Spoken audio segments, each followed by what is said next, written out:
By now you've probably seen on the news that Angela Rayner, the Deputy Prime Minister of Great Britain, has got herself into a spot of hot water. Why? Because she didn't want to pay £40,000 worth of taxes on buying a second home. Not good. Now, as I was leaving to make this video, I was hearing unconfirmed reports that Angela Rayner may actually already have been fired.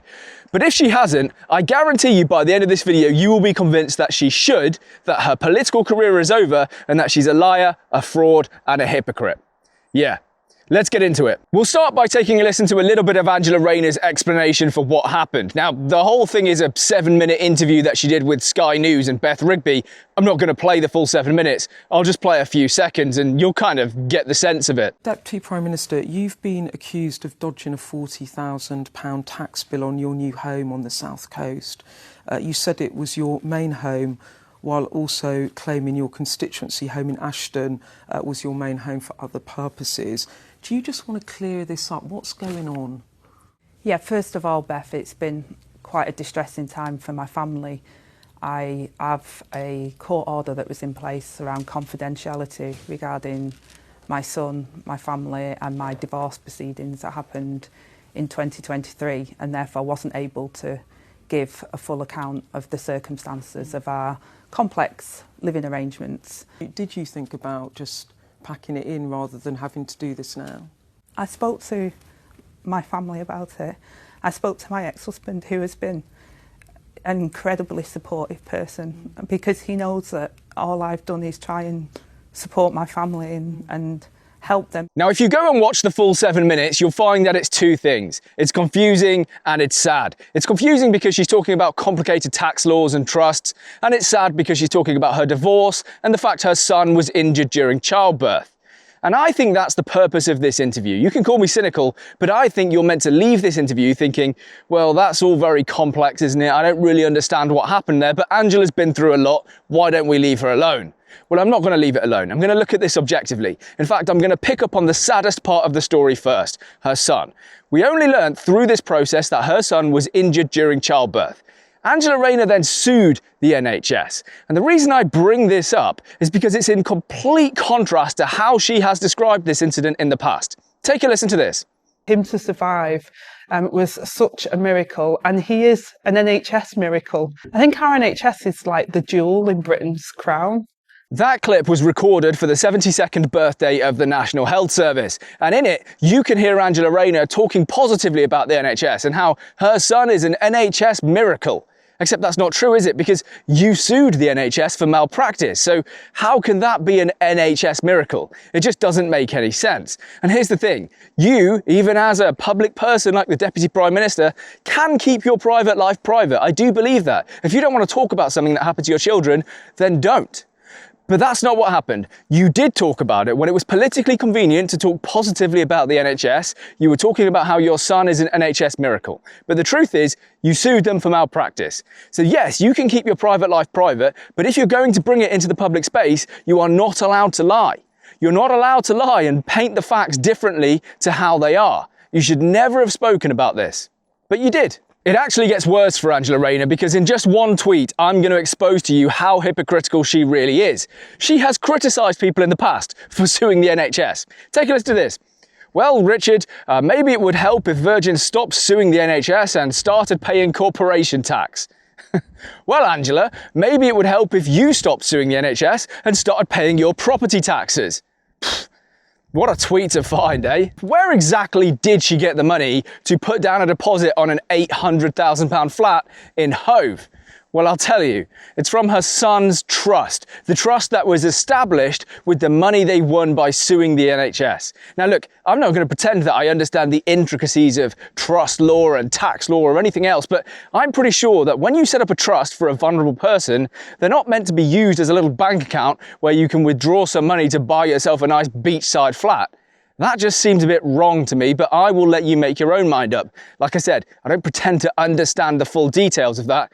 Seems pretty off to me. Speaking of trusts, Rayner actually talks in the interview about how she just followed her expert legal advice. Hopefully most people can see if you rely on advice given to you by lawyers and you follow that process and then you find out that that process is wrong and that advice was wrong, I'm rectifying it at the earliest opportunity. Obviously, I can't say for sure whether Angela Rayner did or didn't follow some expert legal advice, but her lawyers have come out and said that it's not true.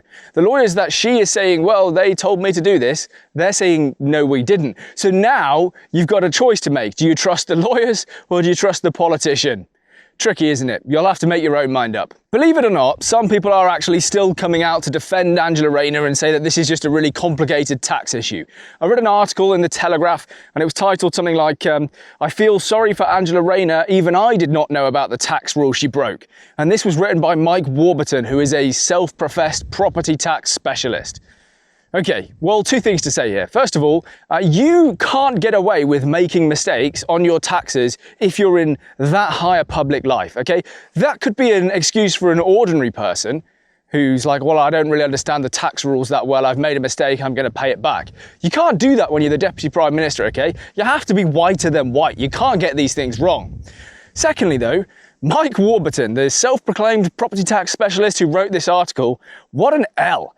If I was looking for a property tax specialist in the future and I Google your name and the first thing that comes up is an article saying, well, I don't really understand how these rules work, I'm not going to go to you, am I? If I was you, I would delete that article, ask the Telegraph to take it down, scrub that from the record and hope that you can still get customers in the future. What a bizarre thing to do. Sure, the tax rules might actually be really complicated, but you going out there and saying, well, I don't really understand them isn't going to help you win clients in the future, is it? Such a bizarre thing to do. So I've just seen that Angela Rayner has in fact resigned, so she's no longer the Deputy Prime Minister, and that's kind of scuppered this video a little bit. It's a good thing. I'm quite happy with that. I think she had to go.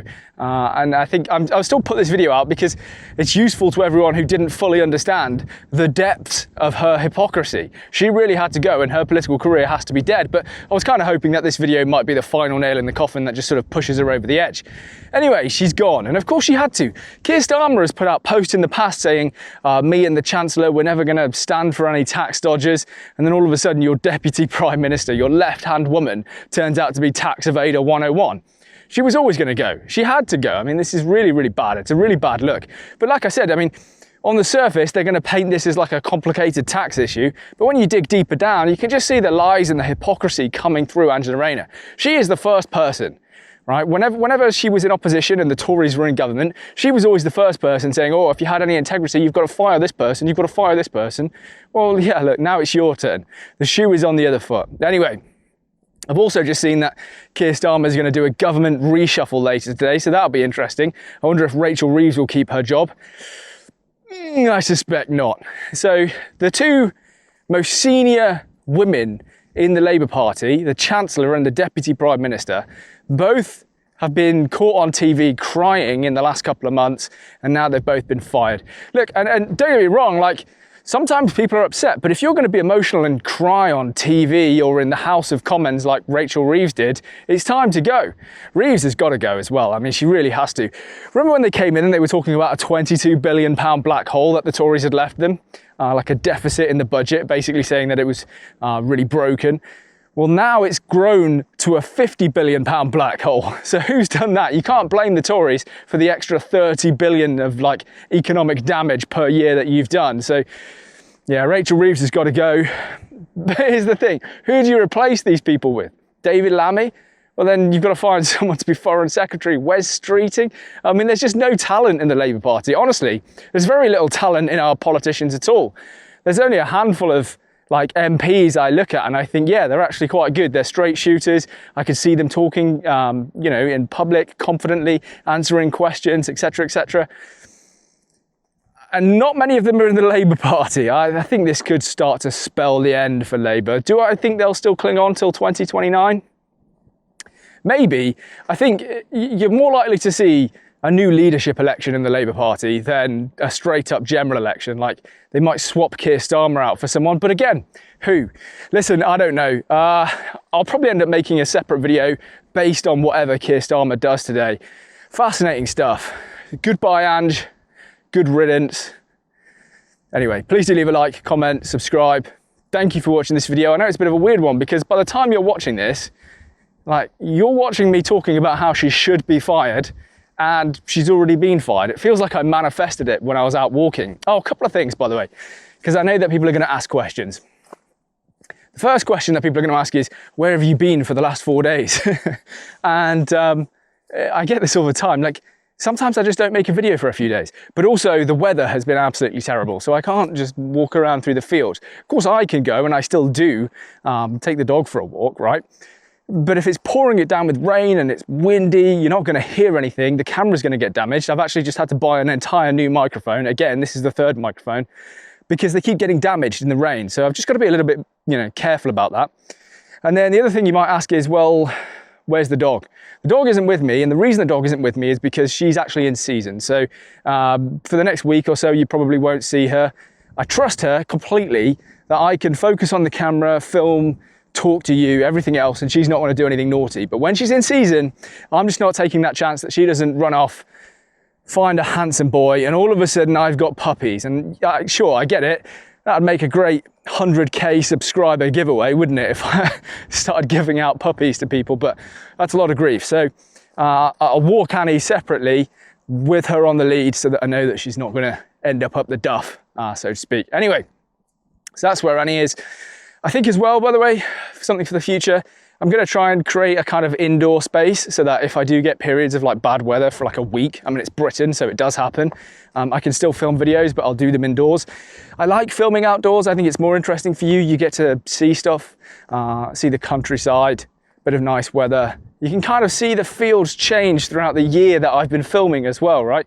You can see the crops grow. Now you can see they've been harvested. You can see, I guess, all the muck that's been spread to fertilize the soil that I'm now walking through. It is what it is. But yeah, I think that's quite nice. So I'll still try and do videos outdoors as much as possible, but having an indoor space to film is definitely a good thing. Anyway, I've rambled to you now for 5 minutes, 5.5 minutes since I found that Angela Rayner has in fact resigned. I'll leave it there. I think the video stands by itself. I don't think she's ever coming back to mainstream politics. She'll stay as an MP because I think she has to. She needs to pay those mortgages, like I said. But yeah, she's not going to be a future Prime Minister. Right, thank you very much. Thanks for watching, and I'll see you in a future video. Peace out.